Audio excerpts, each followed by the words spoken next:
5 to play, 3 over the Dodgers. So Dodgers still alive. That one hit down the right field line. That's trouble, and that's gone. A line shot well into the seats down the right field line, and it's 4-0 Seattle.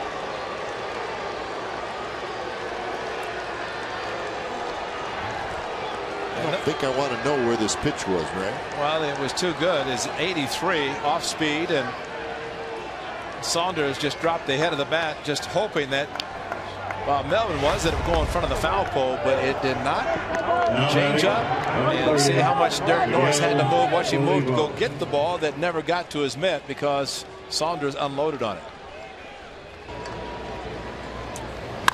So a 3-run 4th inning after an unearned run in the 2nd.